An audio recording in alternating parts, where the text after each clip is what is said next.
Bonsoir à tous. Donc oui, je suis ravi que vous soyez là et ce soir, on va partir sur le thème l'eau vive, faire jaillir l'eau vive en vous, ça coule de source.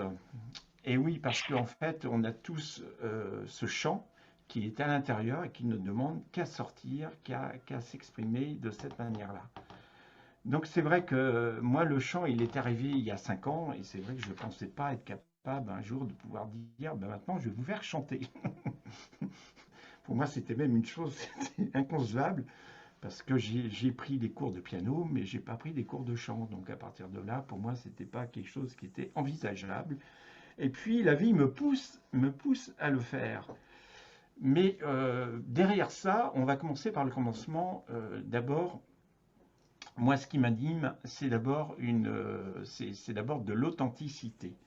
C'est d'abord que, et quand je dis authenticité, ça veut dire que j'ai toujours recherché dans ce que je fais une certaine pureté, d'être au plus près de la vérité, d'être au plus près, enfin, de la beauté, de la liberté et de la joie. Donc ça fait beaucoup de choses, mais j'aime. Pour moi, les choses sont forcément comme ça.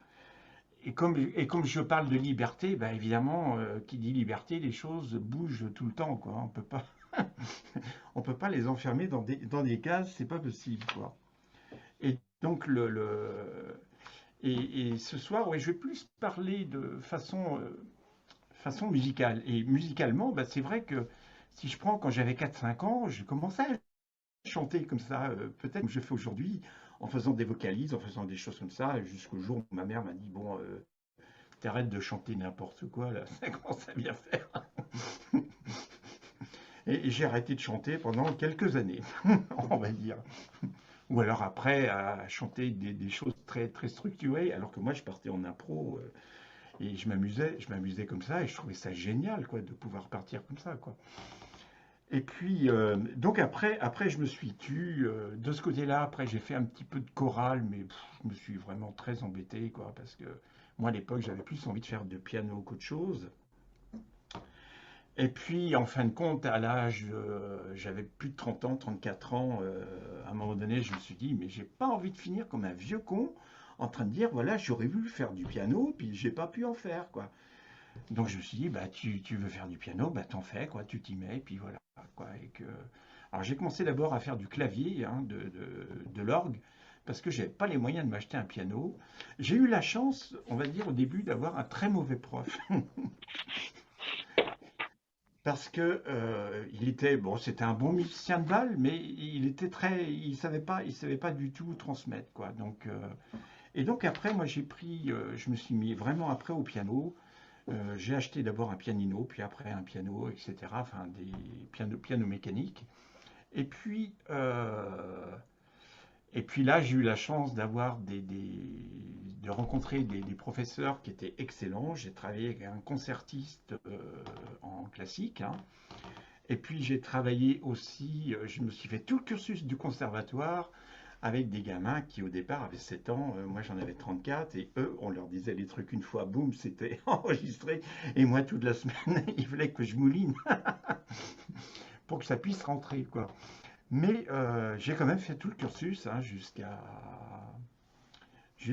la fin, et que ouais, je me suis accroché, et ça c'était quand même chouette, ouais. Et je dis que j'ai eu la chance d'avoir un très mauvais prof, parce que je me suis rendu compte que moi j'étais plutôt bon pour retransmettre les choses, hein. Donc en tant que pédagogue, une fois que j'avais acquis des choses, je pouvais les retransmettre facilement, et j'ai eu la chance d'avoir des profs qui étaient excellents, et que comme ça, ben, tout ce que j'ai retransmis, même si je savais peu de choses au départ, mais je le retransmettais bien.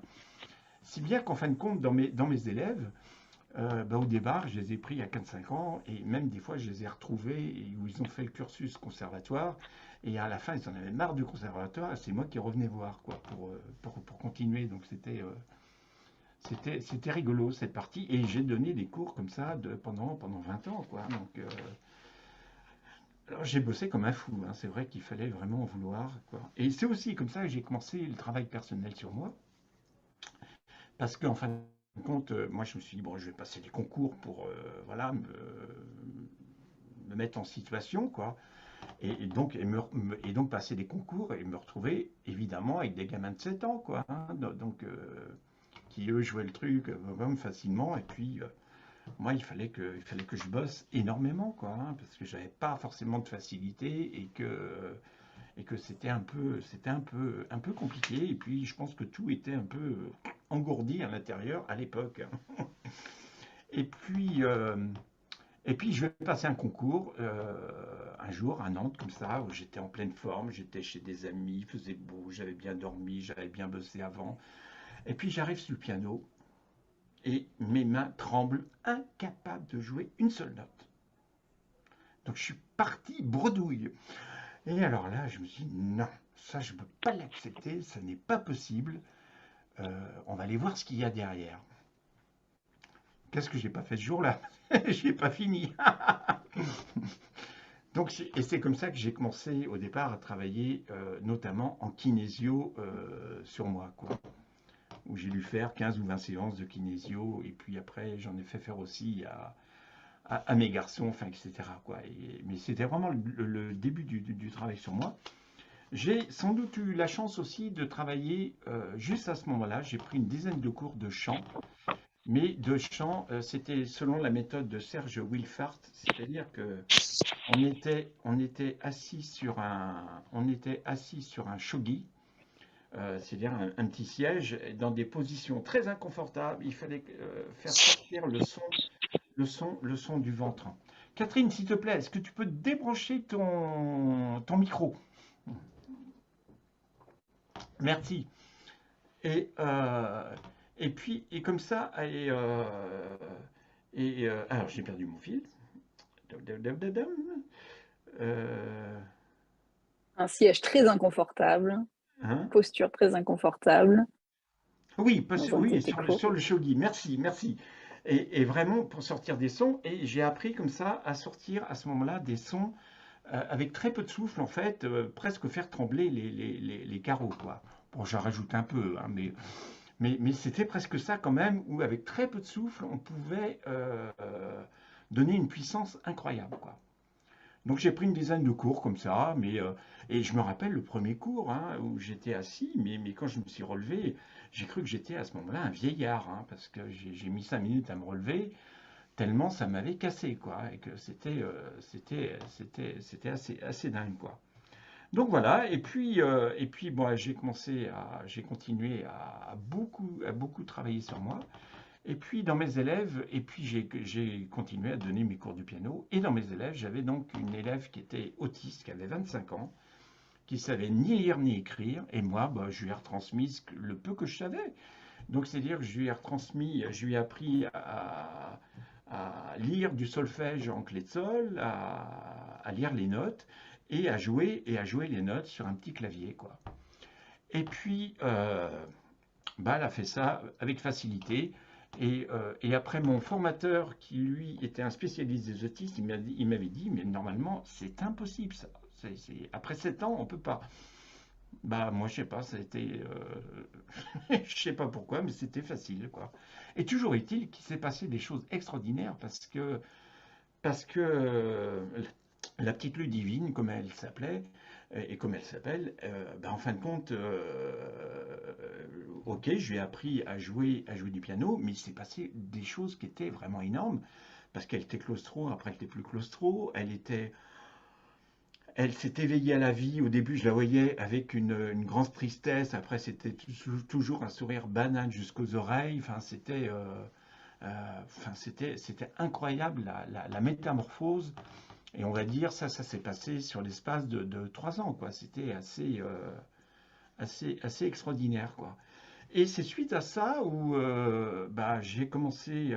Enfin, j'avais déjà des copines qui me disaient avant, mais François, pourquoi tu fais pas musicothérapie? Puis moi, je disais, mais je vois pas ce que j'irais faire là-dedans, quoi. Ça me parlait pas, quoi. Et puis un jour, suite à ça, j'ai vu une petite phrase qui m'a vraiment interpellé. Et j'ai dit, ah oui, vu comme ça, oui, ça m'intéresse. Et c'est comme ça que j'ai pris contact avec Daniel Perret, qui a été mon formateur pendant 3 ans. Daniel Perret, lui, c'est donc un spécialiste des autistes et on va dire, c'est un chercheur, hein, lui. Il a travaillé aussi avec des spécialistes en neurosciences. Il a écrit une trentaine de bouquins, mais quand j'ai une trentaine de bouquins, lui, il maîtrise autant le français, l'anglais et puis l'allemand. Donc il écrit aussi dans toutes les langues et il y a des choses qui sont d'ailleurs pas forcément traduites, pas forcément traduites en français, quoi. Et, euh, et ça a vraiment été un formateur extraordinaire parce que lui déjà avait été formé aussi par quelqu'un d'autre qui déjà avait été formé par un grand maître. Et donc ça a été du bonheur pendant ces 3 ans parce que ce qu'il nous a transmis, c'était pas des recettes de cuisine, c'était plutôt on a travaillé avec des méditations, on a travaillé avec des musiques, des musiques, on a travaillé sur des circuits énergétiques dans le corps, euh, on a travaillé avec des couleurs, enfin on a travaillé avec plein d'éléments. euh, et, et ce qui avait de bien aussi avec Daniel, enfin, ce qu'il y a de bien avec Daniel, c'est qu'il est aussi hyper droit. Il nous a appris autant à travailler avec notre cerveau gauche qu'avec notre cerveau droit, quoi. Et vraiment, c'est quelqu'un, on va dire, au niveau de l'éthique, qui était complètement nickel, quoi. Qui a jamais une notion de pouvoir, de choses comme ça, dans ce qui nous a, dans ce qui nous a, dans ce qui nous a transmis. Et c'était vraiment formidable, quoi. Et donc ça a été, j'ai fait ça pendant 3 ans. Ceci dit, je me rappelle à la fin de ces 3 ans, je me disais, bon, bah, c'est top ce qu'on fait, hein.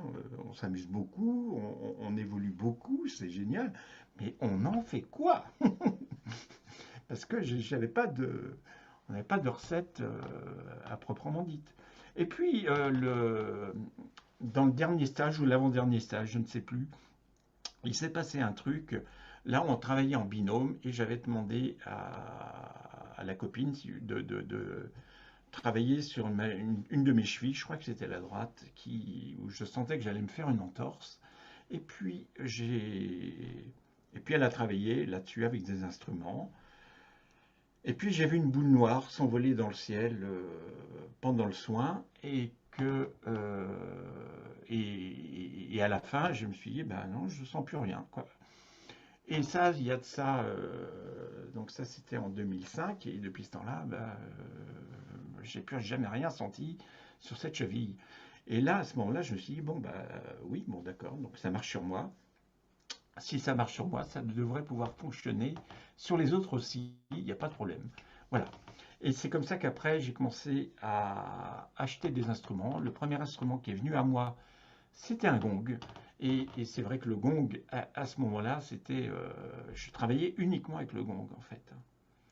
Et avec le gong, et ce que je me rappelle, enfin, c'était assez extraordinaire, des personnes qui n'étaient pas reliées à la terre, mon gong au départ, mais il sonnait comme une casserole. C'était vraiment terrible les sons qui pouvaient sortir, quoi.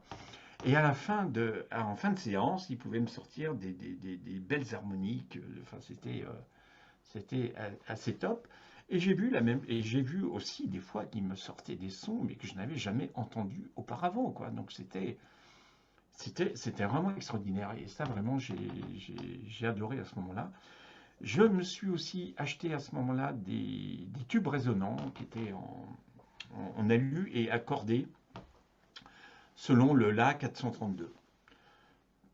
Parce que je pensais que c'était vraiment un truc formidable, le La 432, et que je me suis dit, parce qu'on dit toujours que c'est relié à l'être humain, etc. Et moi, je suis rentré à fond dedans. Et donc, j'ai travaillé avec ça aussi pendant quelques années. Soit je travaillais on va dire, je les mettais pas forcément dans l'ordre do, ré, mi, fa, sol, la, si, do, comme ça. Je pouvais les mettre dans le désordre et travailler comme ça, à l'intuitif, volontairement pour pas rentrer dans des circuits mélodiques. Et j'ai pu travailler aussi sur la personne. La personne était allongée sur un matelas au sol et je pouvais travailler sur des points précis, comme ça, quoi. Et c'était top. Ceci dit, le 432 Hz, je sais que ça a très souvent la cote. Moi, je suis plutôt circonspect là-dessus. J'ai pas l'impression qu'un instrument accordé en 432 soit meilleur qu'un instrument accordé en 440 ou en 442, hein. Euh, et c'est vrai, je prends toujours l'exemple que des bols tibétains, les bols tibétains, ils n'en ont rien à faire du 432. C'est clair qu'ils sont accordés comme ils sont accordés, et puis voilà, hein, ils sortent un son, et le son peut être formidable. Et puis si je prends dans les sons de la nature, bah, les sons de la nature, ils sont aussi comme ils sont. Ils n'ont rien à faire d'une gamme particulière, hein. Donc personnellement, c'est vrai que moi, à l'heure actuelle, j'en suis un petit peu revenu du 432. Et puis à ce moment-là aussi est venu à moi le tambour, hein, que j'ai que j'ai toujours ici, que j'utilise aujourd'hui, on va dire plutôt pour le fun quand je l'utilise. Et on va dire que c'était mon instrument principal pendant une dizaine d'années. Donc volontairement, moi, j'ai pas voulu acheter de tambour chamanique parce qu'il y a toujours cette histoire de liberté qui est importante pour moi et que si j'avais acheté pour ma part un tambour mongol, je m'enfermais dans la civilisation mongole. Si j'avais acheté un tambour amérindien, ça aurait été pareil. Et que je n'avais pas envie de ça, moi j'avais envie de liberté. Et ça n'a pas empêché mon tambour de devenir chamanique, hein. Ça c'est clair, hein. Parce que il assure pas mal de ce côté-là, quoi. Et oui, ça c'était donc mon instrument, ça a été mon instrument principal, on va dire, pendant 10 ans. Et puis après est arrivé, en fin de compte, très très timidement le chant. Je me rappelle, je faisais des ateliers et puis c'était surtout comme tambour, c'est un tambour que j'ai acheté chez Thomann. Je pourrais te donner la référence à Neurance, hein. C'est un tambour qui fait 60 cm. J'ai plus la référence ici, c'est le RTS 61. Tu vois, ça me revient là. De j'ai plus la marque, mais RTS 61, tu vas chez Thomann en Allemagne et tu peux le trouver, quoi. Ce que j'aime beaucoup dans ce tambour, c'est il est sur pied. Donc ça veut dire que moi j'aime bien travailler aussi avec les baguettes. Comme il est sur pied, bah, c'est facile. Et on ne fatigue pas à porter le tambour, parce que quand on porte le tambour à bout de main, moi je sais que je pouvais jouer pendant une demi-heure, pendant trois quarts d'heure, il n'y a pas de problème, hein. Je peux, je peux assurer. Et avec deux baguettes, on peut aussi s'amuser, on va dire, un petit peu plus, quoi. Donc ça, c'est vraiment un truc mais que j'aime toujours, hein, que j'aime toujours. Mais le chant, oui, comme je disais, le chant, il est arrivé un petit peu timidement au départ, quoi. Et on me disait, François, chante plus fort. Puis quand même, je n'osais pas. Et puis après, il a commencé à prendre de l'ampleur. Sur mon cheminement, comme ça aussi, est arrivé après un truc intéressant. On a essayé de faire un jour une séance à distance. Je ne pensais pas que c'était possible, hein, et que on a essayé. Et puis, bah, évidemment, ça a fonctionné, quoi. Et même une fois, c'était assez extraordinaire parce que à l'époque, on faisait ça donc avec le téléphone. Et puis, à un moment donné, le téléphone se déconnecte. Et moi, j'ai continué à jouer. Je m'en suis même pas rendu compte. J'étais parti dans mon truc. Et en fin de compte, la personne a vécu une super séance. Et je me suis rendu compte que même le son que l'on entend, en fait, il n'est pas indispensable. À partir du moment où on met l'énergie, qu'on dirige l'énergie d'une certaine manière, et bien en fin de compte, tout est possible. Tout est possible. Et donc le son, et c'est vrai qu'après, pendant quelques années, en fin de compte, je demandais même aux personnes de débrancher leur téléphone pendant que je jouais et que je chantais, parce qu'à l'époque, elles étaient tellement omnubilées par l'appareil que bah, elles avaient moins de facilité à rentrer dans l'expérience. Donc on a fait comme ça. Donc on a fait comme ça. Et puis après donc ça c'était pendant quelques années et c'était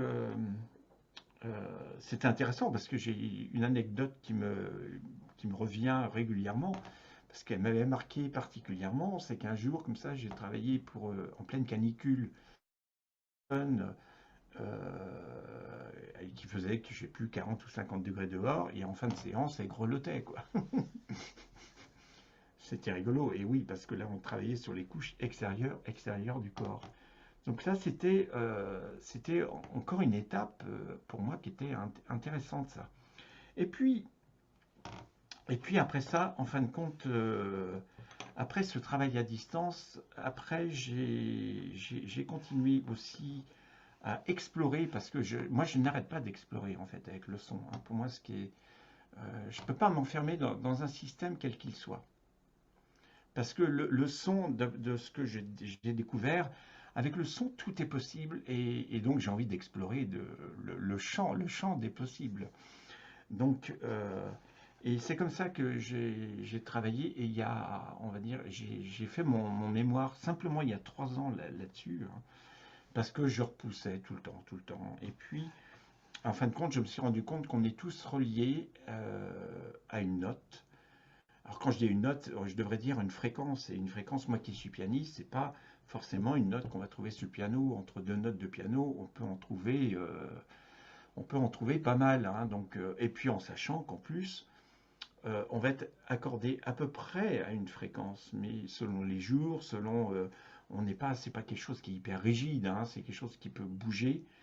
Et j'ai vu aussi avec le travail que je fais depuis un an, qu'en fin de compte aussi, on peut des fois, c'est une question que je me posais, on peut aussi changer de note. En fin de compte, alors je ne sais pas aujourd'hui, je suis bien incapable de dire aujourd'hui si c'est encore des notes intermédiaires ou si c'est parce que la personne à ce moment-là n'était pas sur sa véritable note. C'est pour moi encore un mystère et il faudra encore du temps pour que je puisse explorer ça. Ceci dit, dans mon parcours, depuis le début, je sais la puissance du son. Je sais qu'avec le son, tout est possible. Et donc à partir de là, personnellement, j'ai toujours été très très prudent de ne pas faire n'importe quoi, et de pas. J'ai toujours été très réticent par rapport à des personnes, par exemple, qui font des formations en sonothérapie sur une semaine, quoi. Et que moi, je veux bien, mais j'ai pas envie de. Je trouve que l'outil est trop puissant pour mettre ça entre toutes les mains. Voilà. Et donc, à partir de là, je pense que j'aurais fait beaucoup plus d'argent si j'avais fait des formations comme ça. J'avais les moyens pour le faire, mais j'ai jamais eu envie de le faire parce que pour moi, c'est pas juste, hein. Si un jour je forme, ça sera enfin sur quelque chose qui sera beaucoup plus solide, quoi, qui tienne la route, hein. On peut pas, enfin, parce que je sais la puissance de cet outil, je sais que tout est possible, hein.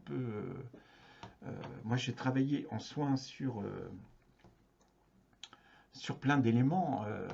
Alors, c'est vrai que pendant 15 ans, j'ai plus travaillé on va dire, travaillé sur de la guérison, mais pour moi, la guérison, c'est-à-dire quelqu'un au départ est là, et puis est retombé là, et on va le faire revenir là, quoi. Et j'ai pu travailler autant sur des grosses pathologies, j'ai pu travailler sur des dépressions, j'ai pu travailler évidemment sur des problèmes de peau, j'ai pu travailler, enfin, sur tout ce qui est possible. Enfin, à chaque fois qu'on est venu me voir, en fait, je disais, bah, je ne sais pas ce qui va se passer, mais on va essayer et on va ouvrir la porte. Et à partir du moment où la personne est ouverte, moi je lui donne une clé, et puis elle ouvre ou elle ouvre pas, et puis voilà, quoi. C'est tout, quoi, hein. On peut pas faire les choses autrement, quoi, hein. Et c'est vrai que quelquefois, j'ai vu que sur des choses qui paraissaient impossibles, en fin de compte, il y a un petit coup de baguette magique, hein, on va dire. Et puis d'autres fois, sur des choses qui paraissent beaucoup plus, qui paraîtraient beaucoup plus simples, ben, en fin de compte, on va pas y arriver aussi simplement, hein. Donc ça demande toujours beaucoup d'humilité, en fait, hein. C'est derrière ça, quoi. Et puis dans mon parcours, donc il y a 5 ans, je vais voir une chamane comme ça plus pour mes histoires de sous qui n'arrivaient pas à rentrer plutôt qu'autre chose. Et puis elle me dit, bah non, tu viens me voir pour une initiation. Moi je la regarde en me disant, qu'est-ce qu'elle me raconte elle? Et puis, et c'est là où elle me dit que je vais chanter. Bon, moi je veux bien. Et puis, elle commence à me dire ça, et puis je sens qu'au bout de 2 minutes, et les larmes montent encore aux yeux quand je le prononce, il y a le mot Chimare qui me vient. Et Chimare, je sais pas ce que ça veut dire, enfin, voilà, je sais pas d'où ça vient, je sais pas. Il y a le mot Chimare, et et en fin de compte, elle me dit, c'est un chant qui vient de la Polynésie, de Hawaï, de ce coin-là, quoi. Et puis, par rapport à ça, en fin de compte, je me rappelle, peu de temps après, dans un salon, je fais une petite sieste à midi. Après le déjeuner, j'avais mon fauteuil, je fais une petite sieste. Et là, j'ai une vision, comme quoi je me vois me noyer sur ce lieu, quoi. Et en fin de compte, j'ai retravaillé après aussi avec une suite loge et puis rentré, on va dire, dans une piscine sacrée où là, j'ai revécu cette noyade, où en fin de compte, a priori, ça devait se passer en Lémurie, il y a au moins 50 000 ans, où là, j'étais chaman, je chantais, et puis le territoire s'est fait engloutir par les flots.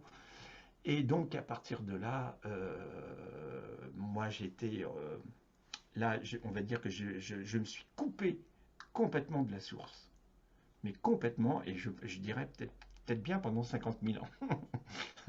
C'est bien possible. C'est bien possible parce que j'ai vécu pas mal, j'ai eu pas mal d'images de vie antérieure. Bah, toutes celles que j'ai visitées, c'était quand même plutôt lourdingue, quoi, hein, plutôt difficile, quoi. Et donc, ouais, c'était assez extraordinaire quand j'ai revécu ça dans la piscine, où en fait, j'avais dégagé l'émotionnel, et là, je suis resté là, la tête sous l'eau, je ne sais pas combien de temps, enfin, peu importe. Et quand je suis revenu, en fin de compte, j'ai parlé dans un langage que je ne connais plus. Je n'avais pas je n'avais pas la traduction de ce que je disais, mais je parlais de façon très très précise dans un langage que je disais que je ne connais plus, et pour, je pense, exprimer ce que j'avais ressenti, ce que j'avais vécu dans cette noyade.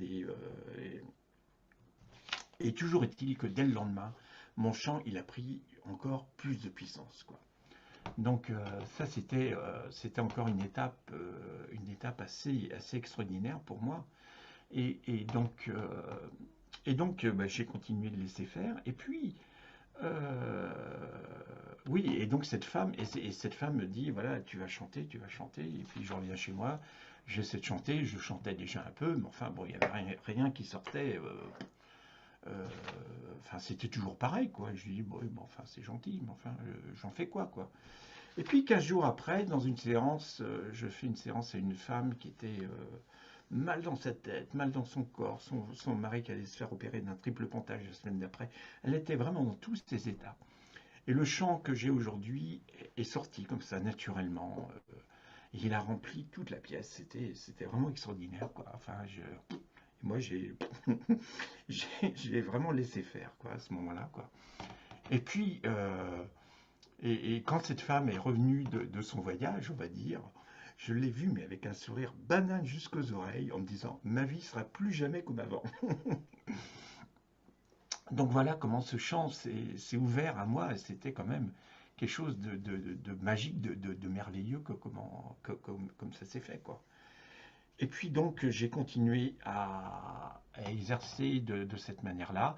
Et c'est vrai que le tambour, bah, plus ça a été, plus le tambour, plus c'est le chant qui a pris tout le terrain. Parce que je me rends compte qu'avec le chant, bah, tout est possible, quoi. Et en plus, il est plus facile à transporter. Donc, quand avant, quand j'avais ma grosse valise, avant, où je transportais tous mes instruments, donc là, maintenant, bah, c'est vrai que c'est beaucoup plus simple, hein. Et puis, c'est vrai que sur mon parcours, euh, j'ai rencontré aussi, donc j'ai fait mon mémoire sur Hawaï, et c'est aussi à ce moment-là où j'ai rencontré le véritable Ho'oponopono selon Morna, quoi. Alors, quand je parle du Ho'oponopono, c'est pas le je t'aime, je suis désolé, ou ça, Je suis désolé de le dire, mais c'est une invention du docteur Len. Le docteur Len, qui a été initié par Morna Simeona, en même temps que Michael Mickley. Et par contre, c'est lui qui, 10 ans après, a inventé le concept comme quoi, avec les 4 petites phrases, il avait soigné des gens à l'hôpital d'Hawaï. C'est faux. Ils ont travaillé en faisant, on va dire, du travail de stage, et à partir, et qui est retransmis aujourd'hui dans ce bouquin. Ce bouquin, vous pourrez le retrouver. Il est facile, enfin, je l'ai mis sur mon site parce que ce bouquin, en fin de compte, il est édité en Allemagne. Et moi, au départ, quand j'ai vu un truc allemand, je me suis dit, quoi, le Ho'oponopono en Allemagne? Et ma première réaction, c'était, c'est quoi ces usurpateurs? Et en fin de compte, Morna Simeona a terminé sa vie chez les gens qui ont écrit le bouquin. Elle a terminé la dernière sa vie chez eux. Et c'est quand le docteur Len, quand Michael Mickley a vu que le docteur Len publiait tout ce qu'il fait sur le Ho'oponopono, qu'il a décidé, lui, de faire un travail de fond et d'aller rechercher tous les éléments qu'il avait des stages qu'il a effectués avec elle pendant 30 ans. Et donc, ils ont retrouvé tous les documents et ils ont tout mis bout à bout pour condenser ça dans ce livre-là, où là, il y a... donc moi, j'ai travaillé avec le Ho'oponopono, on va dire, pendant 3 ans. Hein. C'est du travail de fond. Hein. Au départ, j'y passais 2 heures par jour aussi. Hein. C'est pas, on ne dit pas la petite phrase comme ça, 30 secondes, puis ça y est, on est tranquille pour la journée. Non, ça marche pas comme ça. Hein. Dans ce cas, je fais cette digression là, cette digression, on va dire, sur le Ho'oponopono. Ce qu'a inventé en fin de compte Morna, le Ho'oponopono à l'époque sur Hawaï était simplement réservé, on va dire, aux personnes aux personnes, enfin avec les dieux de Hawaï, donc quelque chose qui était très enfermé dans leur système. Et ils travaillaient un petit peu comme dans les constellations familiales, on réunissait la tribu, la famille, pour résoudre le problème. Et Morna a eu l'idée, elle, enfin, ou plutôt elle a été guidée pour ouvrir ça au créateur, donc à l'univers entier, et plutôt que de faire venir les gens et de travailler avec eux directement, euh, elle a eu en canalisation l'information comme quoi maintenant il suffisait d'écrire les choses sur du papier pour après faire le Ho'oponopono. Quand on dit Ho'oponopono, c'est une histoire de pardon mutuel. Ça veut dire que ça marche dans 4 sens. Je te pardonne, tu me pardonnes, et je te pardonne, tu me pardonnes. Et alors que le Ho'oponopono du Dr Len ne fonctionne que dans un sens. Donc ça n'a rien à voir avec le Ho'oponopono. Et la base du Ho'oponopono, c'est ce pardon dans tous les sens en fait. Hein. Donc, j'ai travaillé avec ça et malgré tout, je trouvais ça bien, mais je trouvais que ça n'allait pas assez loin. J'en veux toujours plus. Et puis, il y a 1 an et demi, j'ai découvert une vidéo de Denis Jutras, qui est du Québec, qui lui a fait une mort cérébrale. Et dans sa mort cérébrale, en fin de compte, lui, il n'a pas eu, comme font la plupart des gens, le tunnel, avait retrouvé les ancêtres, les machins. Non, lui, il est remonté directement à la source. Il n'a rien compris quand il l'a vécu, c'est quand il est revenu après, il lui a fallu beaucoup de temps pour comprendre ce qui lui était arrivé en fait. Hein. Donc lui est remonté dans la source, et quand lui parle de la source, moi j'ai envie de l'illustrer avec le symbole yin, le yin et le yang en fait. Hein. Il y a du plus et il y a du moins, sans que ça soit péjoratif. Comme ici, dans ce monde, on a besoin du jour et de la nuit. Eh bien, dans la source, ça fonctionne aussi de cette manière-là. Mais on est dans quelque chose qui est très doux, qui est très enveloppant. Et puis après, il est redescendu donc à l'étage du dessous. Et l'étage du dessous, en fin de compte, c'est arrivé, on va dire, à son moi supérieur. Et puis et après, on va dire, redescendre ce que moi je nomme le cube. Ce que je nomme le cube, c'est autant le, le monde physique ici, mais c'est aussi l'astral. L'astral, on va dire, l'astral inférieur comme l'astral supérieur. Les deux, donc on va dire, autant les anges que les démons, hein, ils sont dans ce monde d'illusion. Parce que de toute façon, on est tous dans un monde d'illusion où qu'on soit, hein. Si on prend ce monde terrestre, quand on parle de couleur, quand on parle de matière, bah, c'est des atomes. On a l'impression que c'est une couleur, puis en fin de compte, bah non, c'est une longueur d'onde, hein. C'est notre interprétation qui fait voir une couleur, qui nous fait voir une couleur, par exemple, hein. Et donc j'ai travaillé, donc j'ai été initié par Denis comme ça pour retourner à la source, où lui, sous forme de, on a fait cette séance comme ça pour retourner à la source. Et lui fait ça avec ses mots. Et moi j'ai eu, et à un moment donné, je me suis dit, mais attends, lui il fait ça avec les mots, je vois pas pourquoi, mais je ferais pas ça avec mon chant. Et je me rappelle avoir passé une journée mais d'angoisse, quoi. Je crois que j'en ai jamais vécu. De dire, je suis là, il y a un précipice, je vois l'autre côté et je peux y aller, quoi. Et en fin de journée, j'ai trouvé la voie, on va dire, on va dire ça comme ça, pour, pour traduire ce qu'il m'avait dit avec les mots, avec le chant, quoi. Donc ça, c'est ce que j'ai créé l'année dernière, hein, sous forme de, je dis, il y a 7 séances. Il y a une séance, on va dire, de préparation et après 6 séances où là, j'ai l'exigence de demander à ce que les personnes écoutent le chant 21 jours pour que ça s'engramme. Parce que je me suis rendu compte que si elles font dilettante, bah ça fonctionne pas, quoi. L'être humain est ainsi fait, il faut répéter pour que on puisse comprendre les choses, quoi. Et puis est arrivé encore, et depuis un mois, les choses se bousculent, mais à une vitesse là, à grand V, c'est-à-dire que euh, depuis un mois, et grâce à Sandrine Gallet, avec qui j'ai fait une séance et qui m'a amené dans un espace où en fait maintenant je sais relier le cœur physique avec le chakra du cœur, une fois qu'on a fait ces 6 séances. Donc ça veut dire qu'on est déjà rendu dans un espace qui est plus élevé, et à ce moment-là, c'est possible de faire ça, quoi. Et donc, et m'est arrivé encore une chose, il y a, je sais pas, 15 jours, 3 semaines maintenant, une nuit, je me suis réveillé, je ne sais pas si c'est 15 ou 30 secondes, et j'ai eu des flashs comme quoi il y avait des choses qui me poussaient à faire chanter les gens, et puis moi je disais, bah non, j'ai pas de technique, je vois pas comment je peux faire.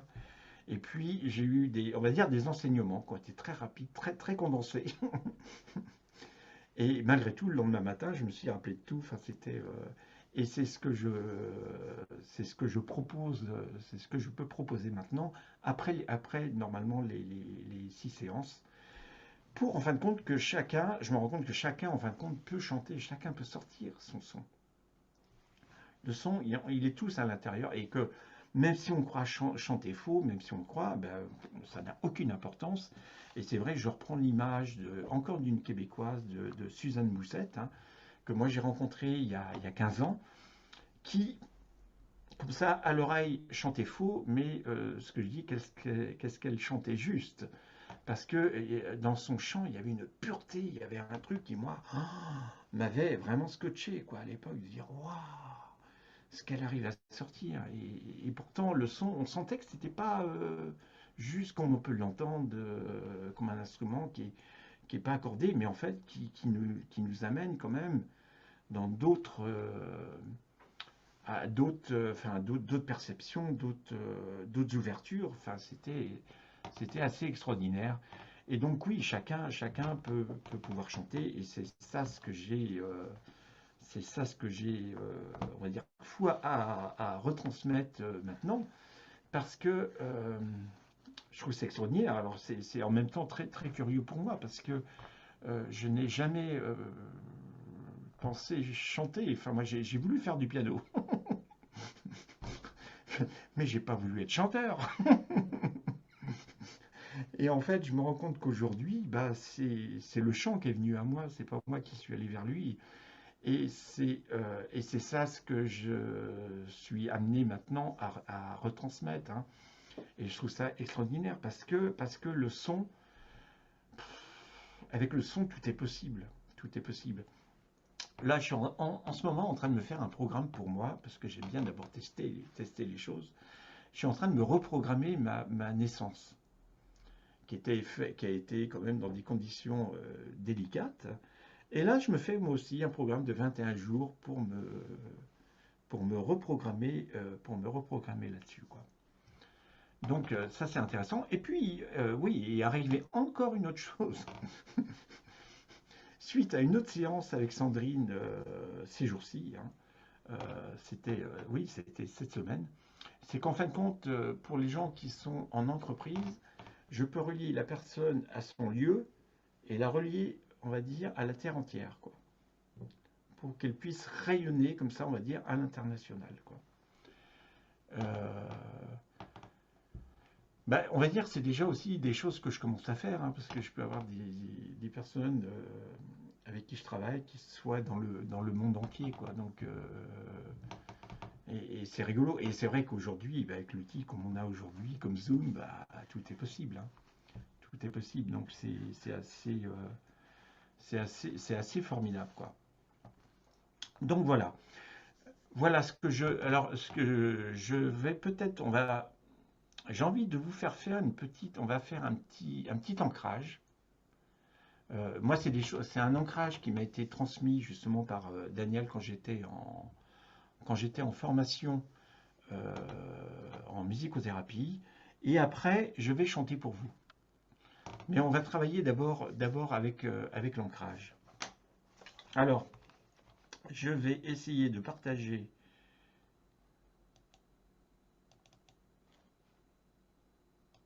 l'écran. C'est bon, vous le voyez bien?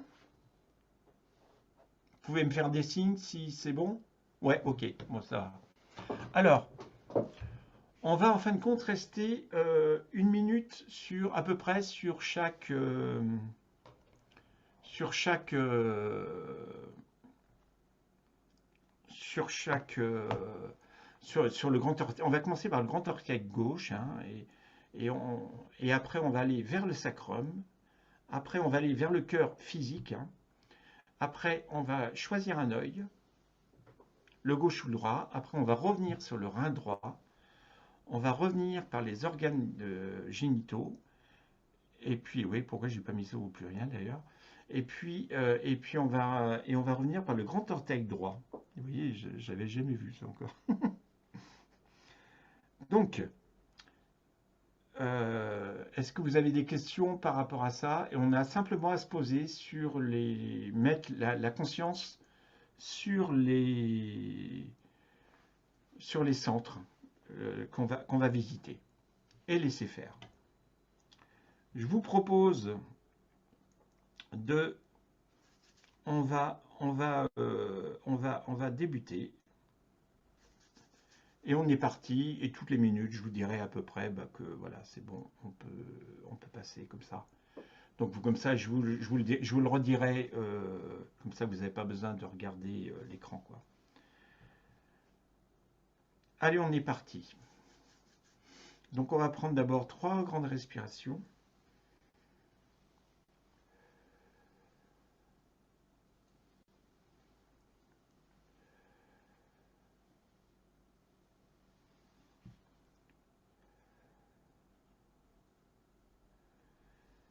Et on est parti. On va donc se centrer sur le grand orteil gauche. Et on va mettre notre conscience dessus.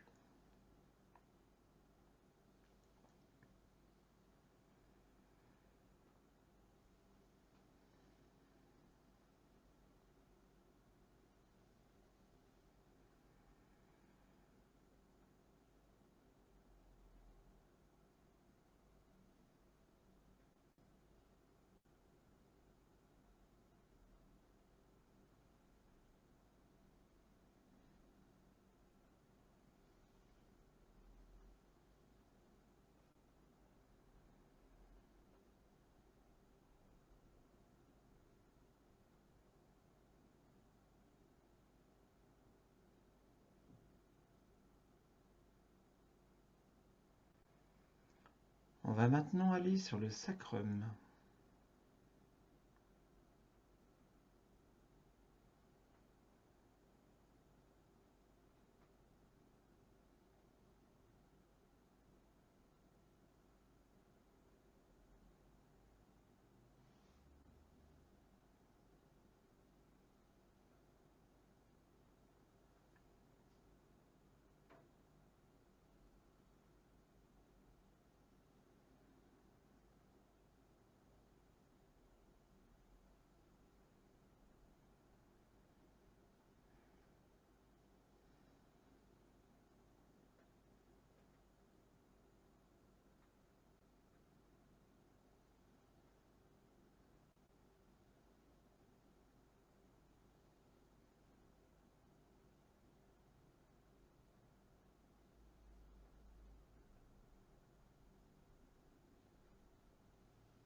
On va se diriger vers le cœur.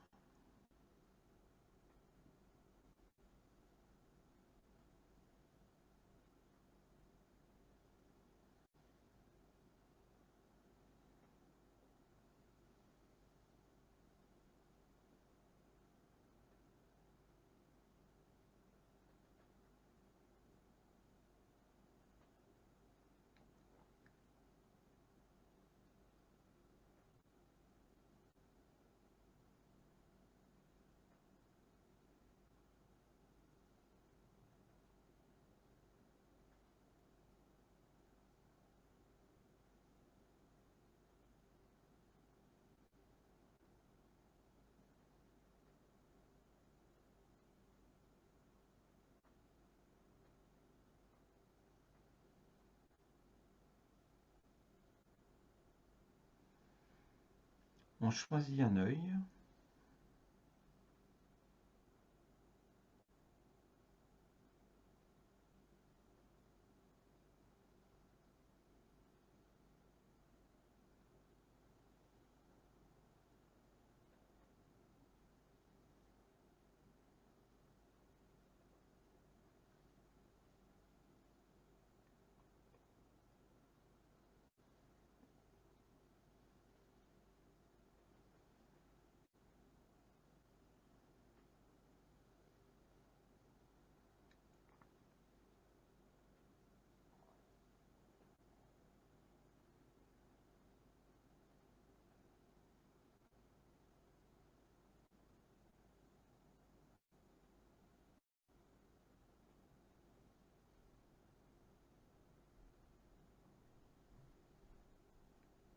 On va vers le rein droit.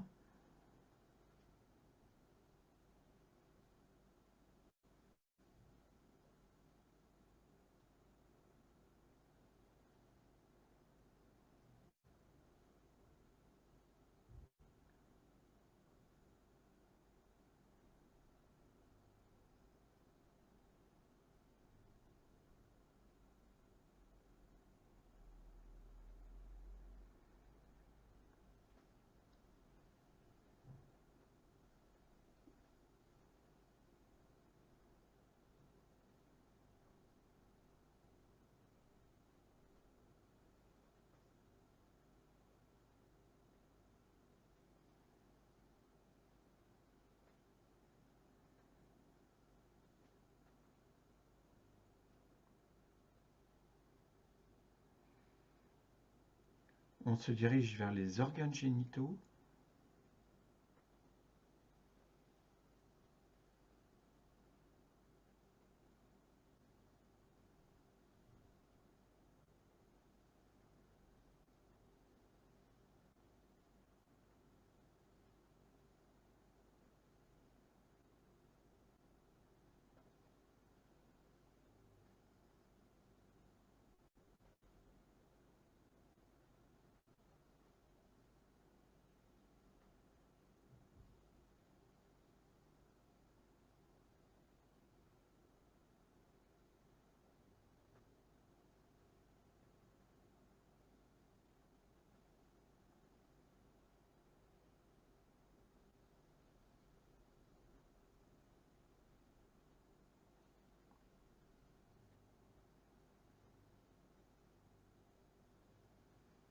Et on va vers le grand orteil droit.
voilà, chacun peut revenir tranquillement à son rythme.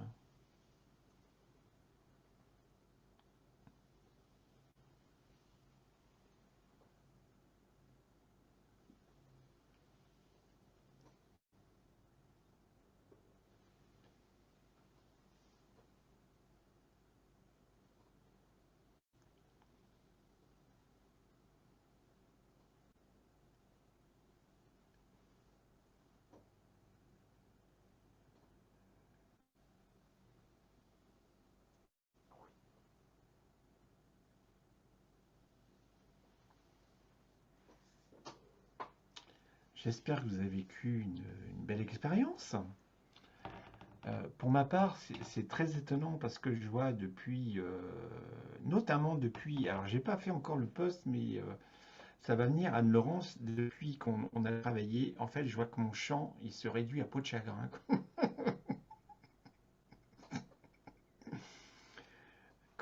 Déjà, il fallait qu'un quart d'heure, il y a quelque temps, après ça s'est réduit à 10 minutes, et là maintenant, je me rends compte que 3 4 minutes, bah, on fait tout, quoi, et que c'est absolument extraordinaire, quoi, parce que tout est concentré, quoi. C'est assez chouette. Et voilà, donc, alors, oui, donc j'espère que vous avez fait une très belle expérience. Et puis, donc, oui, ce que je voulais dire pour le lancement, donc, comme j'ai envie de le lancer, je fais normalement les 10 séances. Le forfait des 10 séances, il est normalement à 1420. Et là, je le fais à 777. J'aime bien jouer avec les chiffres, alors voilà quoi. Donc, sur le site, hein, si vous payez, enfin, si vous le faites ça par PayPal, par exemple, et par PayPal, il y a possibilité, par exemple, de payer en 4 fois pour ceux qui l'utilisent, quoi. Voilà. Bon, ouais, est-ce que vous avez des questions? Oui, vas-y, Anne-Laurence. Ouais, ton choix là, orteil, Oui, ouais, pourquoi ce choix-là en particulier? De, je suis incapable de te répondre parce que moi, il m'a été transmis comme ça et j'ai pas eu les explications. Et pourtant, Daniel nous donnait beaucoup d'explications, mais celui-là, on ne l'a pas eu, quoi. Donc je vais pas inventer des choses. Je préfère. ouais, ouais, non, mais c'est juste par curiosité, parce que ça pourrait être lié au yin, au yang, enfin voilà, c'est pour savoir. Il y a forcément, oui, Ouais, il y a forcément des choses qui sont dans ce sens-là, si tu veux. Mais comme lui était, en fin de compte, lui, le maître avec qui, enfin, où son enseignement vient, lui avait eu un enseignement autant, il avait pris dans plusieurs cultures, si tu veux. Il a fait un mix de plusieurs cultures, quoi. Et là, je ne vais pas te dire comme ça, mais en tout cas, c'est un exercice d'ancrage, si tu veux, ouais, ouais. pour relier. Moi, j'aime bien tout relier au corps, hein, de toute façon, parce que c'est facile de se barrer, hein, et de faire des chouettes voyages qui vont être sympathiques, hein, et puis quand on revient, bah oui, c'est toujours pareil, quoi. Ouais, de toute façon, c'est important d'être toujours bien ancré quand on fait ce genre de travail, hein, quel qu'il soit, hein. Voilà, voilà. Et là, oui, ce soir, juste avant de partir, en fait, je me suis dit, tiens, j'ai envie de faire l'ancrage avant de faire le chant, quoi. Donc, J'ai ressenti des choses beaucoup plus fortes avec l'ancrage, hein. d'accord, ouais. Enfin, j'ai plus connecté à ton corps, en fait, du Et coup. oui, et Je oui, sens plus de, toi, les vibrations, tout ça. ouais, Mm. Donc, c'est une bonne idée, ça. ouais, oui. Parce que je ferai le mois prochain, je pense que je vais faire ça le 9, hein, je crois que c'est le jeudi 9. Je vais en faire une autre où là, j'ai envie de partir sur un thème différent à chaque fois. Je n'ai pas envie de répéter les mêmes choses, hein, parce que sinon on s'ennuie, hein. Moi le premier.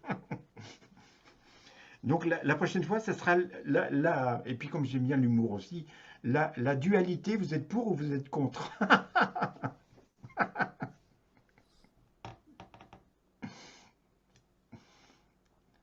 Donc on partira sur ce thème-là en fait, hein. Où, en fin de compte, avec le son, on peut tout explorer en fin de compte, hein. Donc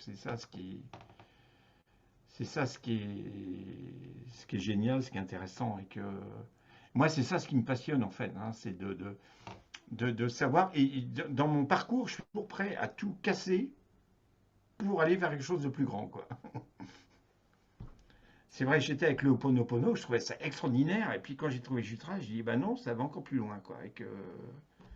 Et si demain je trouve encore quelque chose qui dit, bah non, ouais, mais ça c'est bien, mais on peut encore aller plus loin, eh ben je suis partant, moi.